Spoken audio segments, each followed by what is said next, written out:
and to invite him to address the Assembly.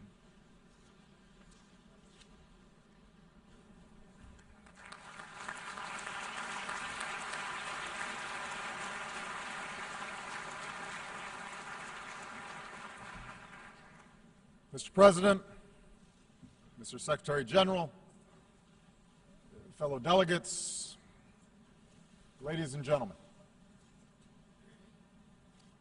70 years after the founding of the United Nations, it is worth reflecting on what together the members of this body have helped to achieve.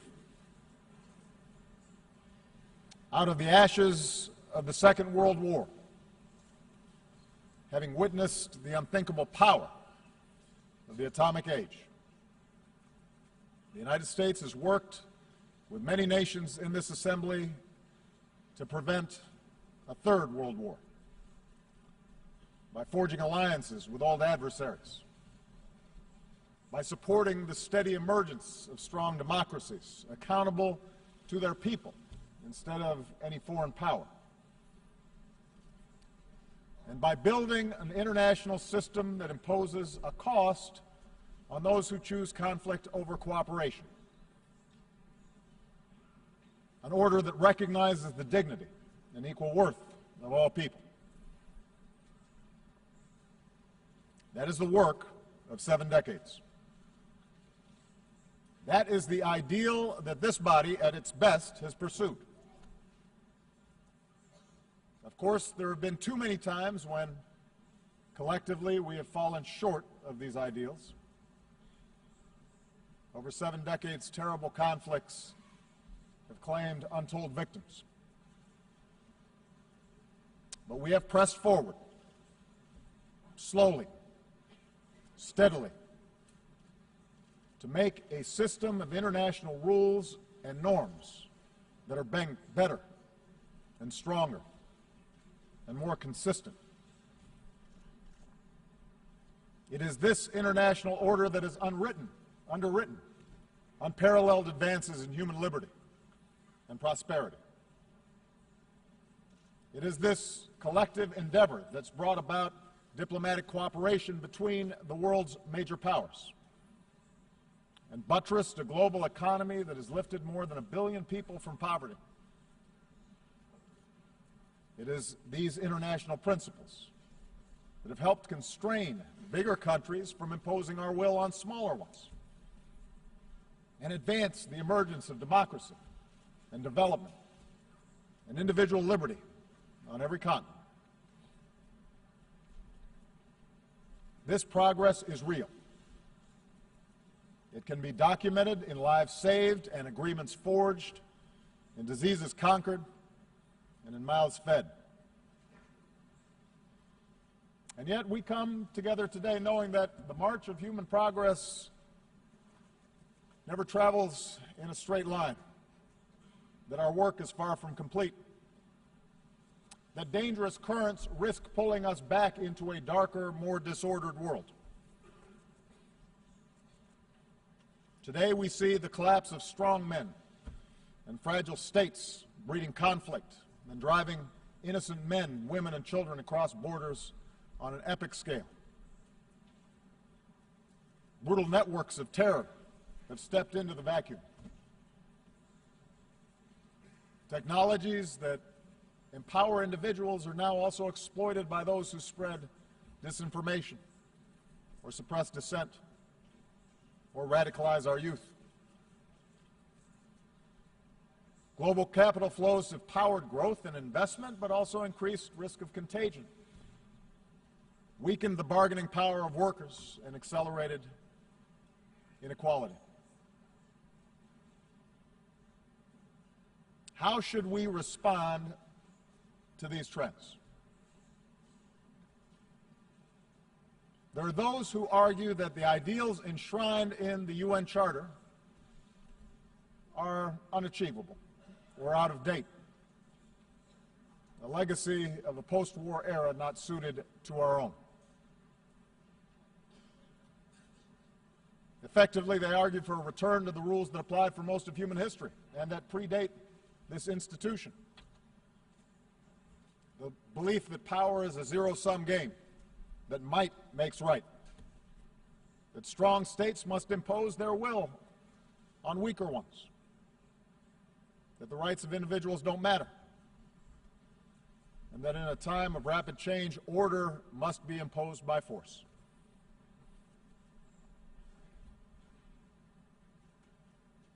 On this basis, we see some major powers assert themselves in ways that contravene international law.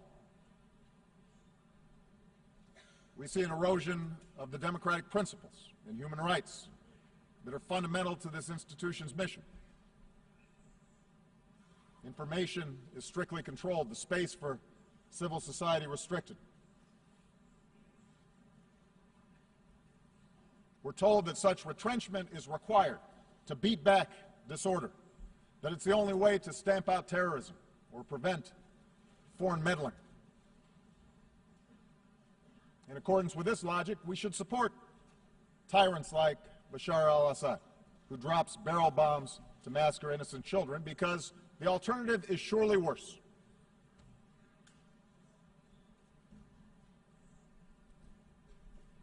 The increasing skepticism of our international order can also be found in the most advanced democracies.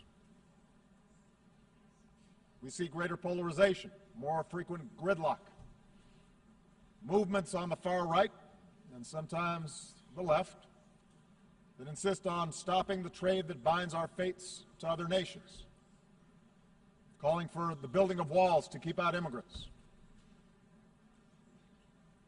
And most ominously, we see the fears of ordinary people being exploited through appeals to sectarianism, or tribalism, or racism, or anti-Semitism.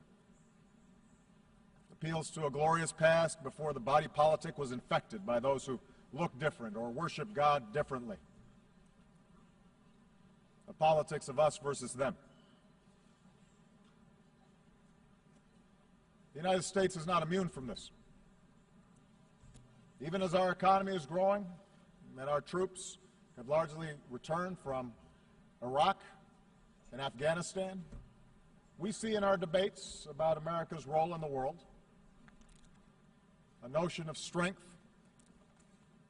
that is defined by opposition to old enemies, perceived adversaries, a rising China, or a resurgent Russia, a revolutionary Iran, or an Islam that is incompatible with peace. We see an argument made that the only strength that matters for the United States is bellicose words and shows of military force, that cooperation and diplomacy will not work. As President of the United States, I am mindful of the dangers that we face. They cross my desk every morning. I lead the strongest military that the world has ever known, and I will never hesitate to protect my country or our allies unilaterally and by force where necessary. But I stand before you today believing in my core that we, the nations of the world, cannot return to the old ways of conflict and coercion. We cannot look backwards. We live in an integrated world, one in which we all have a stake in each other's success. We cannot turn back those forces of integration. No nation in this assembly can insulate itself from the threat of terrorism or the risk of financial contagion, the flow of migrants, or the danger of a warming planet. The disorder we see is not driven solely by competition between nations or any single ideology. And if we cannot work together more effectively, we will all suffer the consequences.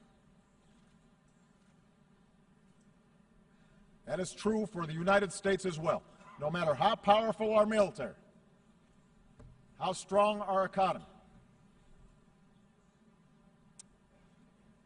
we understand the United States cannot solve the world's problems alone. In Iraq, the United States learned the hard lesson that even hundreds of thousands of brave, effective troops, trillions of dollars from our treasury, cannot by itself impose stability on a foreign land. Unless we work with other nations under the mantle of international norms and principles and law that offer legitimacy to our efforts, we will not succeed.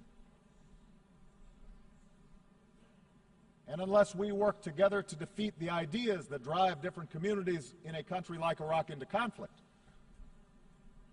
any order that our militaries can impose will be temporary.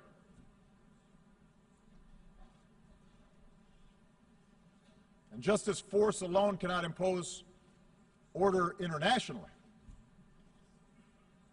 I believe in my core that repression cannot forge the social cohesion for nations to succeed. The history of the last 2 decades proves that in today's world, dictatorships are unstable. The strong men of today become the spark of revolution tomorrow.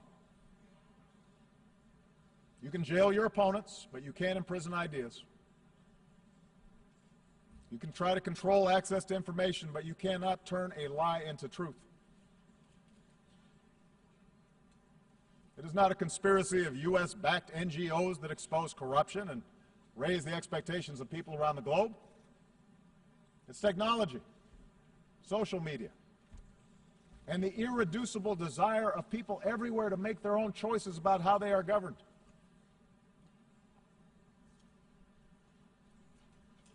Indeed, I believe that in today's world, the measure of strength is no longer defined by the control of territory.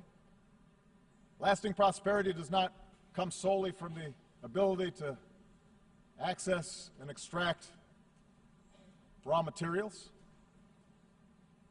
The strength of nations depends on the success of their people, their knowledge, their innovation, their imagination, their creativity, their drive, their opportunity, and that in turn depends on individual rights and good governance and personal security. Internal repression and foreign aggression are both symptoms of the failure to provide this foundation. The politics of solidarity that depend on demonizing others, that draws on religious sectarianism or narrow tribalism or jingoism, may at times look like strength in the moment, but over time its weakness will be exposed. And history tells us that the dark forces unleashed by this type of politics surely makes all of us less secure. Our world has been there before. We gain nothing from going back.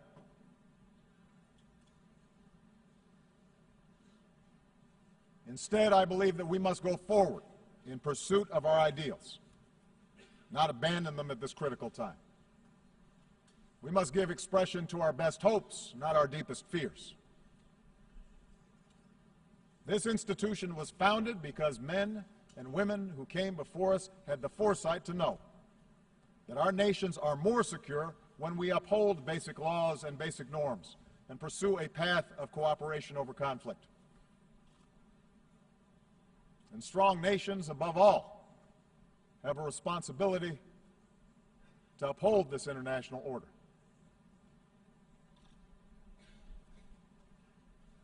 Let me give you a concrete example. After I took office, I made clear that one of the principal achievements of this body, the nuclear non-proliferation regime, was endangered by Iran's violation of the NPT. On that basis, the Security Council tightened sanctions on the Iranian government, and many nations joined us to enforce them. Together we showed that laws and agreements mean something. But we also understood that the goal of sanctions was not simply to punish Iran. Our objective was to test whether Iran could change course accept constraints, and allow the world to verify that its nuclear program will be peaceful. For 2 years, the United States and our partners, including Russia, including China, stuck together in complex negotiations. The result is a lasting, comprehensive deal that prevents Iran from obtaining a nuclear weapon while allowing it to access peaceful energy. And if this deal is fully implemented, the prohibition on nuclear weapons is strengthened, a potential war is averted, our world is safer. That is the strength of the international system when it works the way it should. That same fidelity to international order guides our responses to other challenges around the world. Consider Russia's annexation of Crimea and further aggression in eastern Ukraine. America has few economic interests in Ukraine. We recognize the deep and complex history between Russia and Ukraine. But we cannot stand by when the sovereignty and territorial integrity of a nation is flagrantly violated. If that happens without consequence in Ukraine, it could happen to any nation gathered here today. That's the basis of the sanctions that the United States and our partners impose on Russia. It's not a desire to return to a Cold War. Now, within Russia, state-controlled media may describe these events as an example of a resurgent Russia. A view shared, by the way, by a number of U.S. politicians and commentators who have always been deeply skeptical of Russia and seem to be convinced a new Cold War is, in fact, upon us. And yet, look at the results. The Ukrainian people are more interested than ever in aligning with Europe instead of Russia. Sanctions have led to capital flight, a contracting economy, a fallen ruble, and the emigration of more educated Russians. Imagine if instead Russia had engaged in true diplomacy and worked with Ukraine and the international community to ensure its interests were protected. That would be better for Ukraine, but also better for Russia and better for the world, which is why we continue to press for this crisis to be resolved in a way that allows a sovereign and democratic Ukraine to determine its future and control its territory. Not because we want to isolate Russia, we don't, but because we want a strong Russia that's invested in working with us to strengthen the international system as a whole.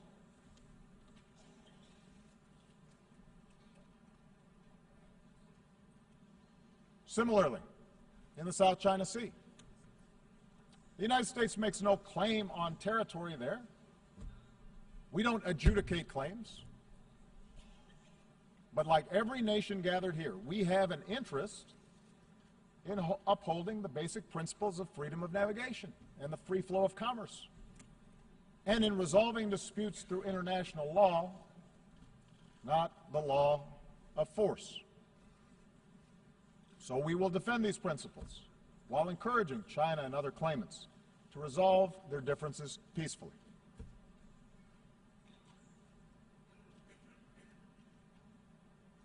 I say this recognizing that diplomacy is hard,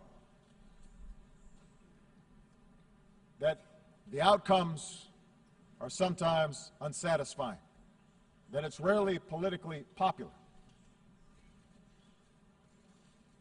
But I believe that leaders of large nations, in particular, have an obligation to take these risks, precisely because we are strong enough to protect our interests if and when diplomacy fails. I also believe that to move forward in this new era, we have to be strong enough to acknowledge when what you're doing is not working. For 50 years, the United States pursued a Cuba policy that failed to improve the lives of the Cuban people. We changed that. We continue to have differences with the Cuban government. We will continue to stand up for human rights, but we address these issues through diplomatic relations and increased commerce and people-to-people ties. As these contacts yield progress, I'm confident that our Congress will inevitably lift an embargo that should not be in place anymore.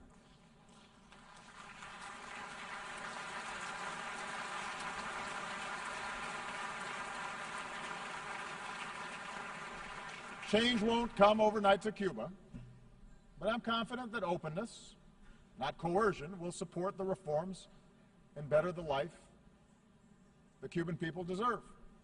Just as I believe that Cuba will find its success if it pursues cooperation with other nations.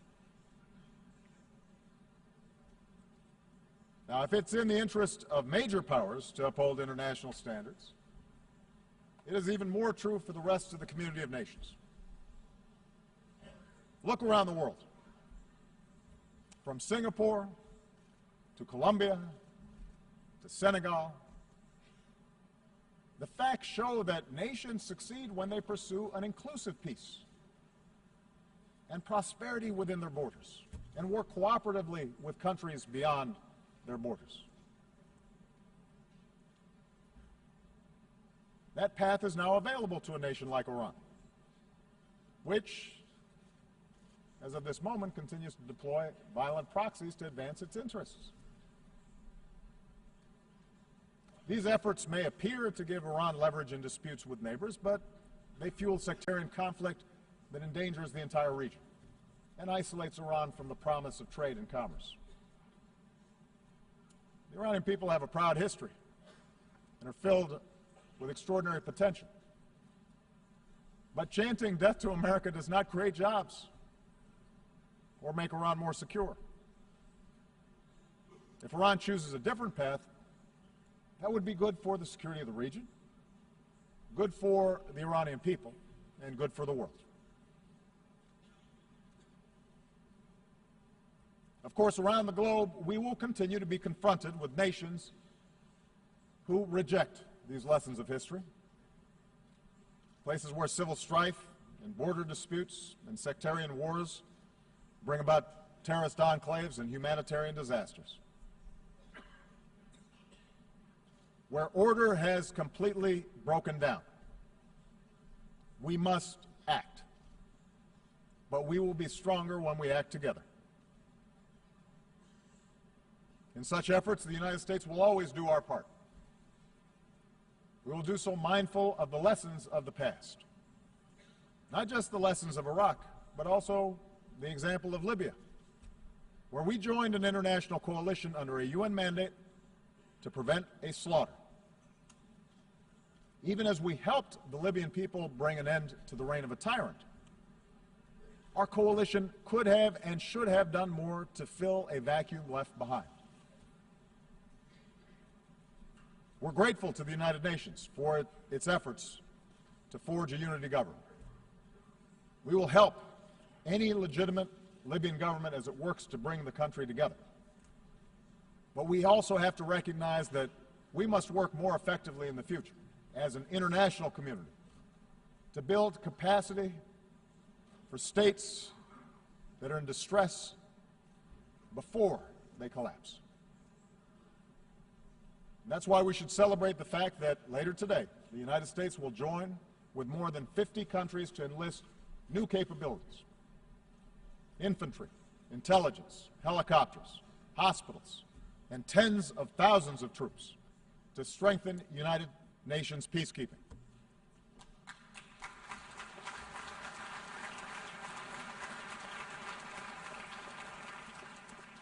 These new capabilities can prevent mass killing and ensure that peace agreements are more than words on paper. But we have to do it together. Together, we must strengthen our collective capacity to establish security where order has broken down and to support those who seek a just and lasting peace.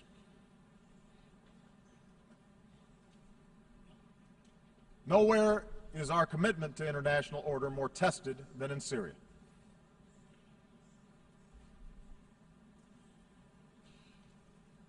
When a dictator slaughters tens of thousands of his own people, that is not just a matter of one nation's internal affairs. It breeds human suffering on an order of magnitude that affects us all.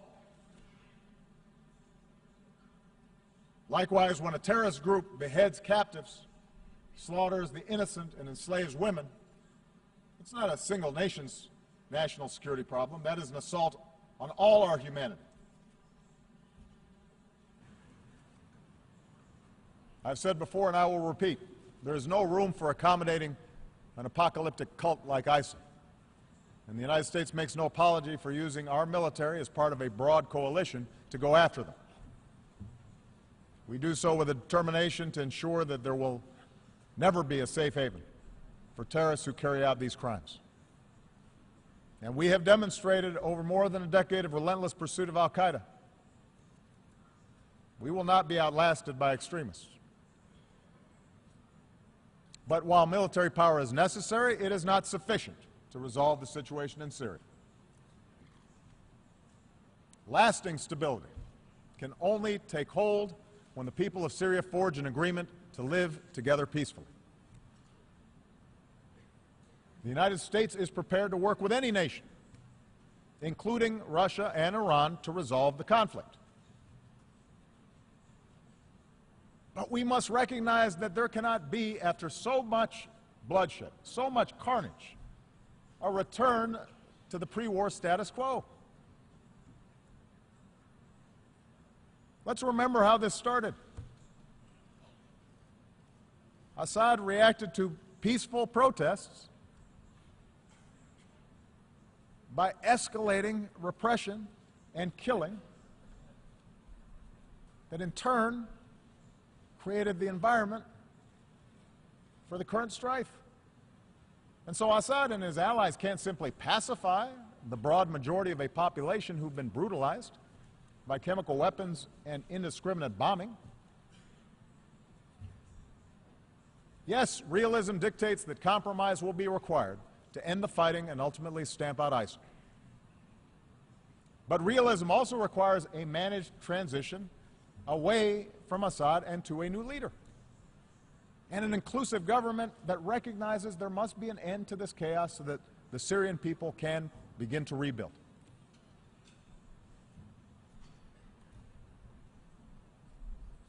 We know that ISIL, which emerged out of the chaos of Iraq and Syria, depends on perpetual war to survive. But we also know that they gain adherents because of a poisonous ideology. So part of our job together is to work to reject such extremism that infects too many of our young people. Part of that effort must be a continued rejection by Muslims of those who distort Islam to preach intolerance and promote violence. And it must also involve a rejection by non-Muslims of the ignorance that equates Islam with terror.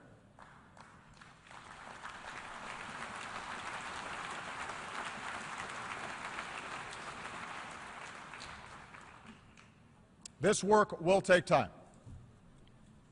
There are no easy answers to Syria, and there are no simple answers to the changes that are taking place in much of the Middle East and North Africa. But so many families need help right now. They don't have time.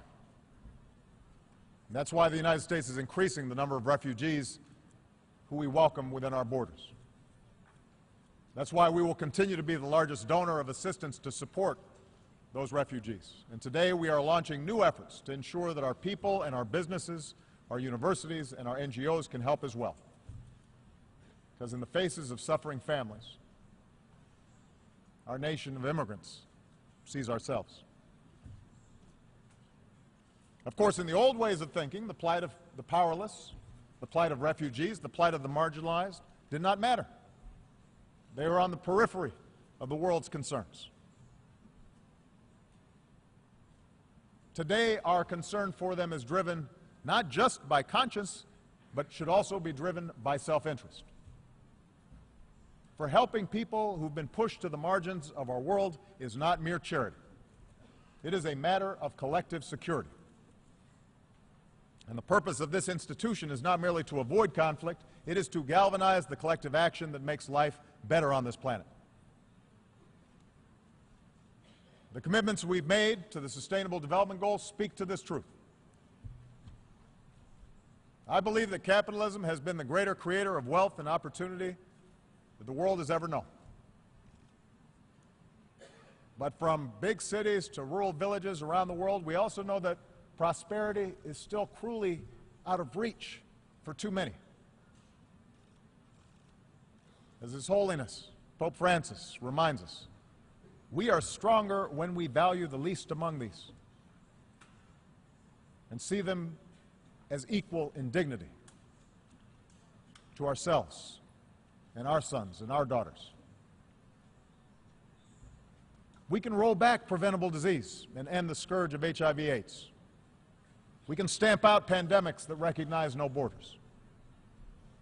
That work may not be on television right now, but as we demonstrated in reversing the spread of Ebola, it can save more lives than anything else we can do. Together we can eradicate extreme poverty and erase barriers to opportunity. But this requires a sustained commitment to our people, so farmers can feed more people, so entrepreneurs can start a business without paying a bribe, so young people have the skills they need to succeed in this modern knowledge-based economy. We can promote growth through trade that meets a higher standard. And that's what we're doing through the Trans-Pacific Partnership, a trade agreement that encompasses nearly 40% of the global economy, an agreement that will open markets while protecting the rights of workers and protecting the environment that enables development to be sustained.